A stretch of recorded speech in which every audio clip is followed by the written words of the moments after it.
So now that you understand a little bit about our creative process and why we decided to go with Twitter and the steps that we took to create our campaign, I'm going to tell you a little bit more about the statistics of Twitter and why it would be a beneficial asset for our creative campaign. So first off, a Twitter campaign would be a good news source to be able to news blast information about the benefits of the degree and research in the degree on jobs that are out there and skills that you gain from the degree and what companies are looking for in this new round of employment. So some stats. According to Twitter, in late 2014, Twitter had 232 million users worldwide. And I know that that's an arbitrary number and doesn't really have much to do with our area, but with Youngstown State's new focus on an international student base, it's important to know that 230 million users worldwide would have access to our campaign about the degree.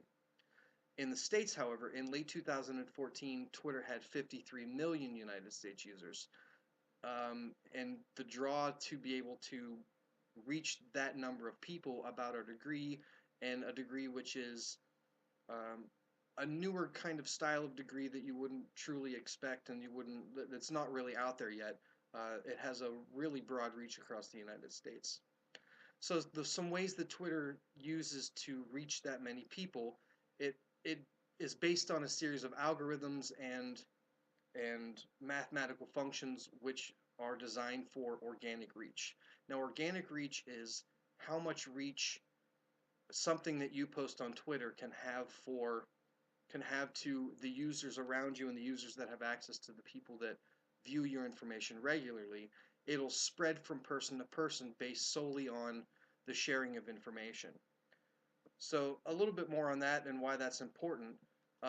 According to some of the research that we did on a company called Simply Measured, they define all of this as an engagement megaphone. Now, what an engagement megaphone is if you think about a megaphone, the input and the sound going into the small end of the speaking end of the megaphone is amplified throughout the megaphone until it comes out of the other side at a louder full blast capacity. And what that means in the realm of Twitter is that once a tweet happens, once you put information out on Twitter, it's going to have an initial reach of the people that are following you on Twitter, people that interact with your information on Twitter on a regular basis.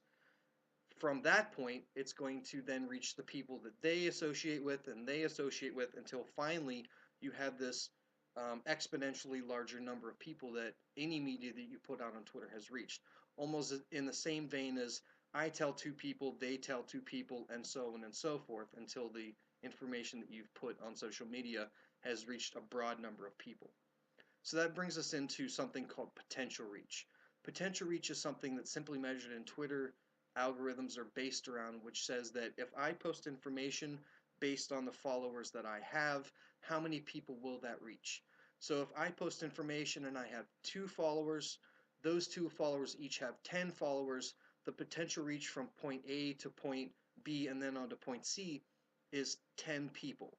So if you have people that are following you, people that you interact with that are um, very widely followed and very widely recognized on the social media of Twitter, then you have a potential reach of a very large number just by posting a little bit of information.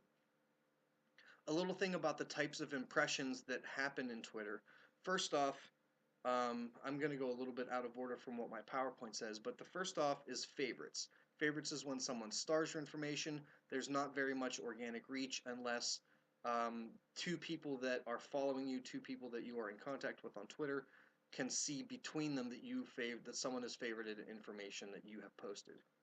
Going past that are retweets. And what this is someone then posts the information that you have posted on their Twitter account, and then all of the people that are following them have an organic reach to the information that you initially posted.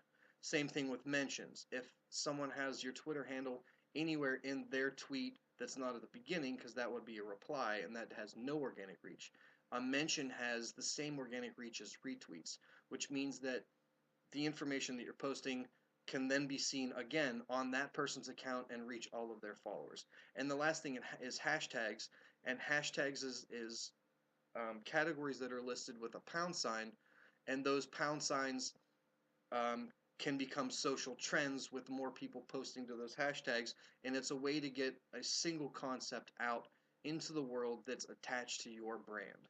So by using these types of impressions and being able to manipulate these types of impressions in our social campaign, we'll have a great organic reach using the engagement megaphone and be able to reach a countless amount of people to share the information of the degree and attract potential students and be able to expand the department. So with that, we'll move on to our next points with Adriana.